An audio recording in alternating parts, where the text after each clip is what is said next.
Hello and welcome to Wild Old Times, a podcast about the strange and obscure corners of Irish history. My name is Ciaran Conliffe, and today I want to talk to you about Poitin. Poitin is a clear, unaged alcoholic spirit, usually made from grains, molasses, or sometimes even potatoes. Most countries have a fine tradition of moonshining, as the Americans call it, the illicit and illegal distillation of liquor, usually of a crude variety. Ireland is one of those countries, and our form of moonshine is Poitin. The history of Poitin is in many ways a history of Ireland itself, tracing its ups and downs over the centuries. It goes all the way back to medieval times, when Ireland was a land of saints and scholars. Though, to tell that story properly, we actually have to go all the way back to ancient Mesopotamia, around 3500 BC, and the discovery of distillation. Distillation is, to put it simply, the act of taking a liquid that contains something, in this case alcohol, dissolved in water, and then making it more concentrated by removing some of the water from it. One method of doing this is by lowering it down to the freezing point of water. Alcohol freezes at a lower temperature, so by removing the ice crystals you can make the drink more potent. This isn't really practical on a larger scale though, and it's not what most people think of when you say distillation. They're thinking of heat distillation, where you boil the liquid. Alcohol has a lower boiling point than water, so it will turn into vapor first. All you have to do is collect that vapor, turn it back into liquid, and there you are. Nowadays, this is done by passing the vapors through a cool tube so they condense into liquid form, and then collecting that. The form discovered in Mesopotamia was a bit less complex. They collected the vapors on a cloth or a sponge to be wrung out. And they weren't distilling alcoholic drinks.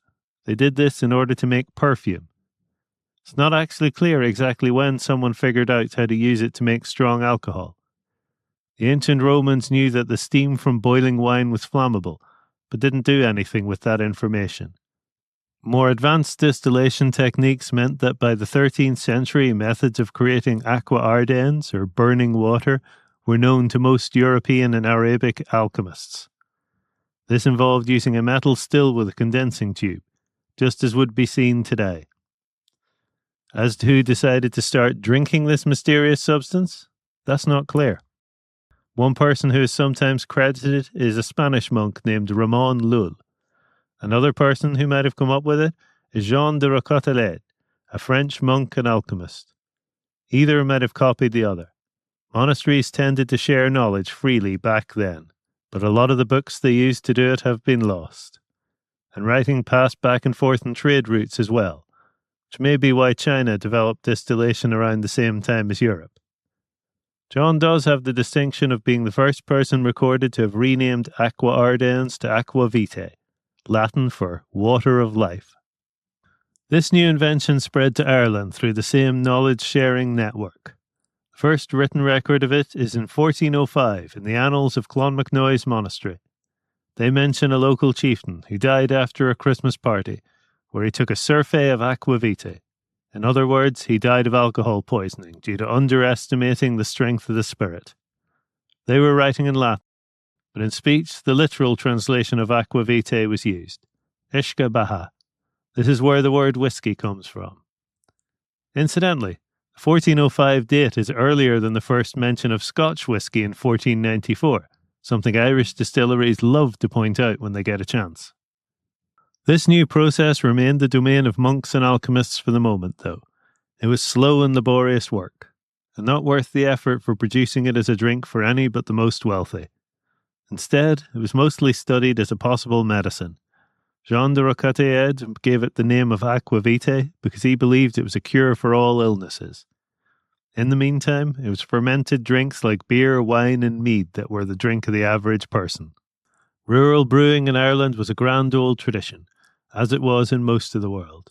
While as towns began to spring up, so too did larger breweries. Ironically, it was around the time that Henry VIII began to break up the monasteries in England that Arabic distillers made the discovery that would revolutionize distilling, the idea of using water to cool the condensing tube. This was what turned distilled spirits from a curiosity into a viable product that could be produced consistently at a large scale. It was a product that initially the governments tried to stamp out, Spirits made people too drunk and reduced productivity, after all. In 1556, the English Parliament passed a law that made it illegal for commoners to distill alcohol, though this wasn't really enforced in Ireland since they didn't have too much control over it.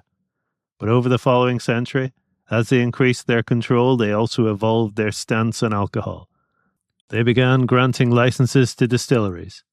One of those was to Sir Thomas Phillips in 1608.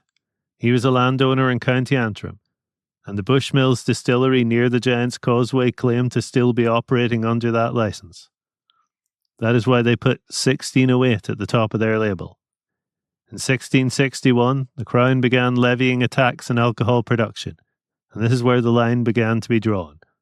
Those who were registered and paying their taxes were producing Parliament whiskey, while those who continued to make it illegally in their little pot distilleries were producing Poitin. Nowadays, Poitin is a lot more narrowly defined. That's because Irish Poitin was officially registered with the EU as a geographic specialty alongside Irish whiskey in 2014. According to that technical specification, one of the key differences between whiskey and Poitin is that whiskey must be matured for at least 3 years after distillation, while Poitin, by definition, is not aged. It's easy to see how this distinction arose. Aging spirits in wooden barrels is something that arose naturally from distilleries producing and storing large quantities of whiskey. The unofficial little pot stills produce smaller quantities that would usually be bottled for immediate consumption by its producers or local buyers. To compensate for the lack of flavour from aging, herbs or fruits would sometimes be added to it during the fermentation stage.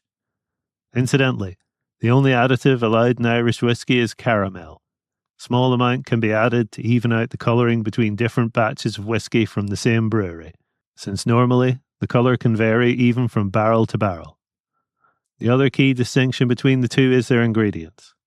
Whiskey must be made from cereal grains, usually barley, but sometimes with wheat or maize mixed in. Poitin, on the other hand, well, that's a bit more complicated. Initially, Poitin would have been made with malted barley, just as whiskey was. The introduction of potatoes to Ireland during the plantation period offered a different source of starch, though. To produce the mash for Poitin, the potatoes are first cooked. More water is added, and then the saccharification process takes place. This is a key part of all starch-based brewing and distilling processes. In fact, the early parts of making whiskey or Poitin is basically the same as brewing beer. The mash is kept at a specific temperature for a while, in order to allow the natural enzymes to break up the complex sugars into fermentable form. For potatoes, this is at around 66 degrees Celsius. Malted barley naturally contains the enzymes to do this, so even if it isn't the base of the mash, then a small amount of it will be added. After this, the mash may be filtered, or for Poitin, it might not. This is called solids-in fermentation. It's more usual for it to be filtered now to produce a liquid called wort, though. At this point, it will be boiled for some time, both to sanitize it and to adjust the flavour. Then, after it cools, yeast is added and is left to ferment, up to the point where the alcohol content kills the yeast. This can take a couple of weeks. At this point, if you were brewing beer, you'd be done. For whiskey or Poitin, this liquid you've made is called wash, and the next step is to distill it. As we've discussed, this involves boiling it and condensing the vapours, which will not be pure alcohol. It will be mixed with evaporated elements of the rest of the wash. In order to make the drink more consistent, it will often be diluted until it reaches a specific strength. Before there were ways to measure the alcohol content, this was done by making it proof strength. At around 40% alcohol by volume, a liquid will burn with a steady flame. Above that, it may flare out, and below that, it would not light. Spirits would be diluted until they would just about no longer burn. This was referred to as being 99% proof. Coincidentally, this is right about the point where the alcohol can be tasted without it overpowering the other flavours. That's why most whiskies and other spirits are still sold at around that strength today. Poitin produced off the books would be made with less care than that, of course. Usually the condensate would just be bottled immediately, so the strength could vary wildly. Even at regular strength, as a raw spirit, the taste can be a bit too much for people. Fruit and berries were often added to help the flavour, and sometimes herbs and spices as well. Even with that, poitín was still something people rarely drank for the flavour. Beer remained the alcoholic drink of choice most of the time. But life was hard, and people sought joy where they could find it. Poitín was illegal, and revenuers would sometimes crack down on it, but it was largely tolerated as part of keeping the native population under control. All of this changed at the beginning of the 19th century. The problem was Napoleon, or rather, the wars against Napoleon. They were a massive financial burden on the British Empire. This led to tax collection getting a certain urgency it had been missing before. Taxes on distilled spirits had been raised in the 1780s, and poitín distillers were seen as cutting into that revenue. On the other hand, the increased price of whiskey due to the taxes made poitín more alluring and financially rewarding. All of this led to an unprecedented crackdown by the revenuers. The government initially went after the distillers themselves, but often found equipment abandoned or even gone by the time they got there. Watch systems developed during the period of the penal laws to protect those illegally attending Catholic Mass were resurrected to protect the distillers, lookouts and hilltops, and even a relay of burning torches to spread the word at night. One priest was prosecuted for ringing his church bells when the revenue men approached.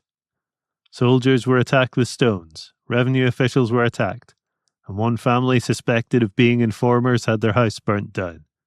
The hornet's nest had clearly been kicked. Thwarted in dispensing individual justice, the government turned to one of the old standbys for repressive occupiers. They decided that collective responsibility should be applied for these crimes. So the system of township fines came into effect. Any parish where a still was found, and the fines increased with the number of stills found. The fines were very high. A townland that normally paid £250 annually in rent might find itself paying £300 or more in fines, leading to a rash of evictions for non-payment. This allows us to see what counties were most in the business of making poitín, and it looks like the northwest of Ireland was the main base for it. Donegal had by far the largest number of fines, 531 in 1816. Tyrone and Derry were the next most fines, though both had less than 150. The loss of income from poitín production also meant that even without the fines, tenants could not afford their previous rents. Poitín production might have been off the books, but it was still a serious business. Inishowen and Donegal, for example, produced illegal whiskey that was highly sought after across Europe. With this income cut off, many were left homeless by the fines. Migration to the nearby city of Derry became common, and a large number of Catholics living in the Bogside can trace their ancestry back to refugees from the Inishowen Whiskey War. Of course, the fines were not always paid quietly. The Ribbon Men, a secret society of Catholic tenant farmers, was born during this period and received a lot of members from those affected by the poitín crackdown. They became infamous for battles with the Orange Lodge, often with innocent bystanders caught in the crossfire. They also targeted anti-poitín crusaders such as the landlord Norton Butler, who was assassinated in 1815. However, one Inishowen townland facing severe fines for poitín making came up with a more creative solution, and thus was born the Poitín Republic of Orris. The geographical location of Orris was key to the success of their plan. A townland of gentle rolling hills on the western coast of the Inishowen Peninsula, it enjoys a sheltered harbour on one side. The other is dominated by the great mountains of Croagh, Mamore and Wrighton Moor, which between them almost seal the entire area off from the rest of the peninsula. There are only two entry points to the area by land. One is through Mamore Gap, a narrow high pass between two almost sheer hills lined with loose boulders.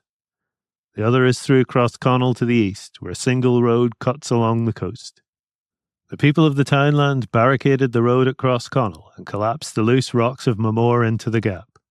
With it blocked, any attempt to disassemble the blockage could be discouraged with stones hurled from above.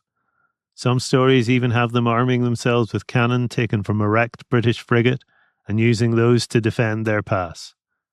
So for 3 years the people ruled themselves. They had their fishing boats and their farmland, and they were basically self-sufficient. course, in truth, their biggest ally was the inertia of the British civil service. It took time for a relatively small annoyance like this to provoke the beast to respond. Finally, in 1815, the British attacked in force and overwhelmed the crude defences with over 100 shots fired. Revenue collection resumed with a vengeance. The townland was treated so harshly that the locals petitioned Parliament for relief in 1818. This was not the last time the people of Inishowen went into semi-rebellion over Poitin. In 1819, an army detachment of 140 infantry and 40 cavalry were attacked by a mob in Buncrana and forced to retreat. Slowly, the screws began to loosen. The war with Napoleon had ended, and the wartime taxes were reduced, though not fully reversed. In 1823, a new Excise Act halved the amount of duty on whiskey and got rid of a lot of additional burdens. One big change was that distilleries would be taxed based on their actual output, not their theoretical output. The previous calculation had always favoured the big distilleries, which had led to many of the smaller ones turning to poitín making instead. Over the decade after the reforms, the number of legal distilleries trebled from around 30 to around 90. This was the peak for the 19th century, though, due to the arrival of the Great Famine in the 1840s. As a result, the amount of poitín making declined, though it never went away. In Scotland, the taxes were lowered even further than in Ireland, and their illegal distilleries almost all vanished or went legit. In Ireland, the taxes were part of the reason they remained a going concern.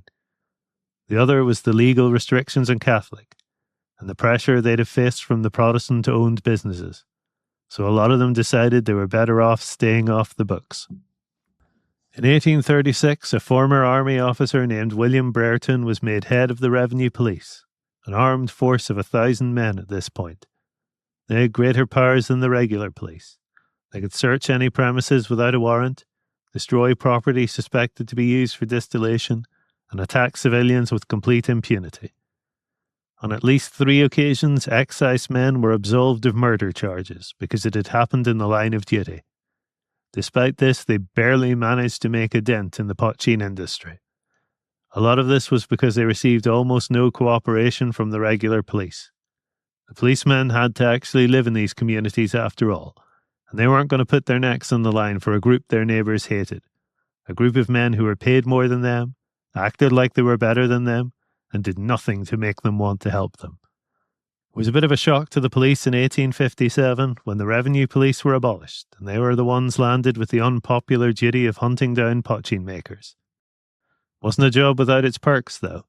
One MP asserted in the House of Commons that, quote, if the police found poitín, they would drink it instead of destroying it. It was also well known that the police would often fake a seizure of a still abandoned in the woods, since they received a reward for finding it. The 19th century also saw a revolution in how poitín was made, thanks to British colonialism. Back in 1660, Britain had conquered the Caribbean island of Jamaica from the Spanish. The island contained a large number of plantations growing sugarcane, and the British upgraded them into a massive operation using slave labour and extreme cruelty. They continued to operate them for the next century and a half. This meant that sugar and products like treacle and molasses were relatively easy to come by in the British Empire. On the other hand, the grain that had traditionally been used to make poitín became much harder to come by, as the country transitioned into industrial farming, with large English estates staffed by Irish labour growing corn and raising sheep. Corn in this case means all grains, like wheat and barley, and not just corn. It's a moot point, as none of them were available to the natives, due to protective pricing rules that made it far too expensive for them. Most tenant farmers survived on a subsistence diet of potatoes they had to grow themselves. These rules were not relaxed even during the Great Famine, and the theft of corn was prosecuted harshly. Potatoes weren't an option for poitín when food was scarce, and even when it wasn't, they weren't the most economical option. So the distillers needed a new source of carbohydrates for their yeast, and they turned to sugar. Specifically, they turned to molasses, also known as black treacle. This is a thick residue left behind from sugarcane or sugar beet processing. In both cases, the plant is crushed to extract the juice, and then the juice is boiled repeatedly. Pure sugar crystallizes out of the juice and is collected, and the leftover liquid is molasses.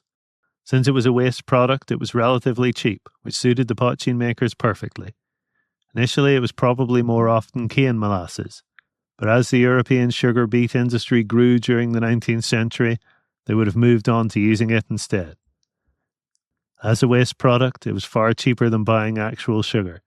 The main disadvantage was that it was inconsistent in the amount of fermentable material it contained. It took a skilled producer to judge the amount of water that would create a usable wort. After this, the fermentation and distillation would proceed as normal. Failure to correctly manage the sugar level in the wort could lead to serious consequences if the spirit came out too potent. In 1842, police who raided a poitín distillery at Barnesmore Gap in Donegal found 2 men on the floor.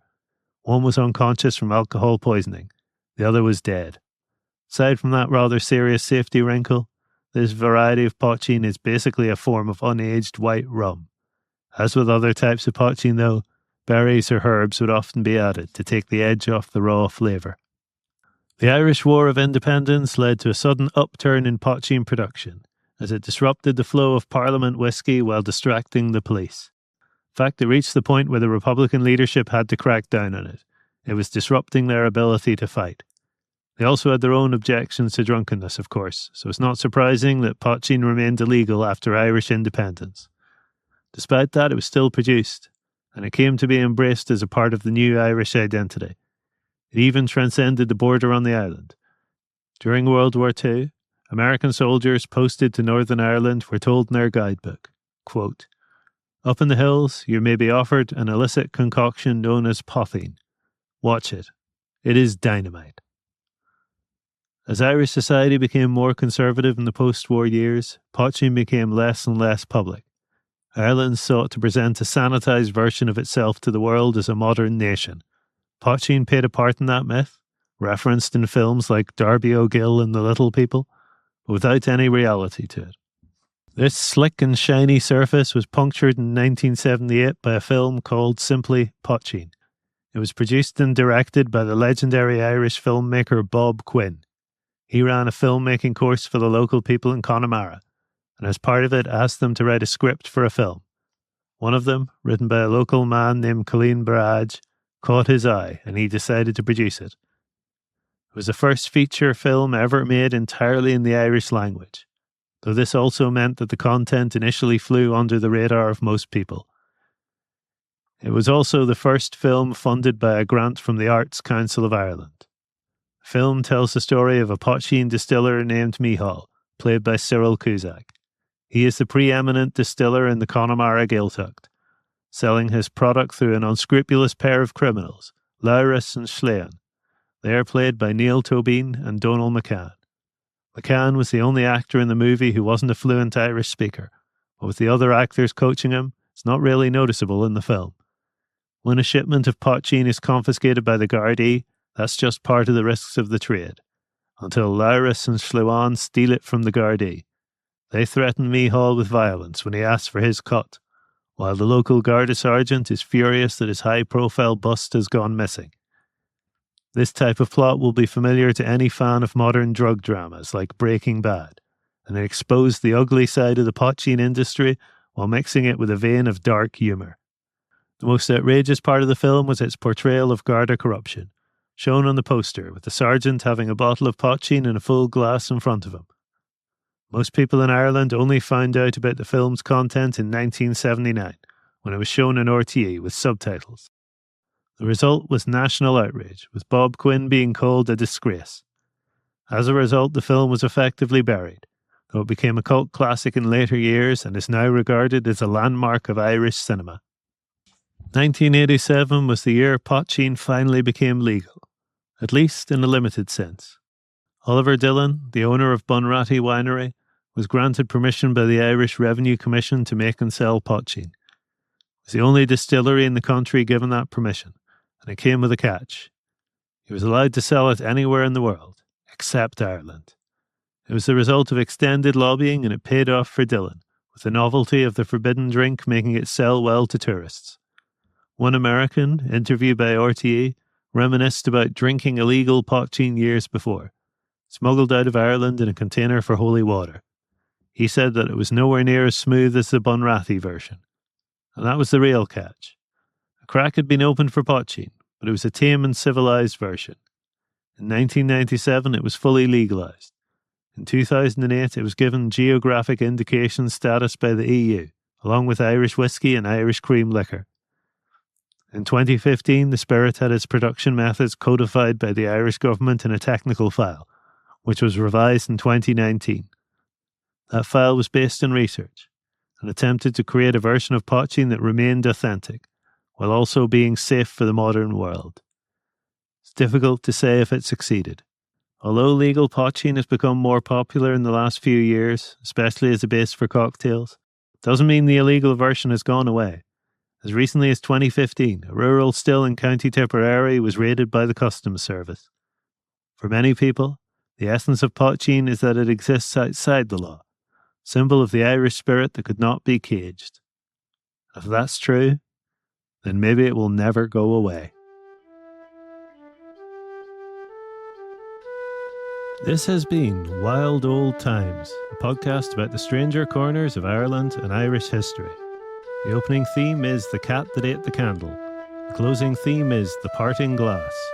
Both were recorded by Gregory Mahan and are used under a Creative Commons license. You can find more of Greg's music at tinwhistler.com. Our logo is by Liffy Designs. Wild Old Times is recorded at Farset Labs in Belfast. If you enjoyed the podcast, give it a review wherever you find it. It really does help the show. If you really enjoyed it, tell your friends. Either way, I hope to see you again for another wild old time from Irish history.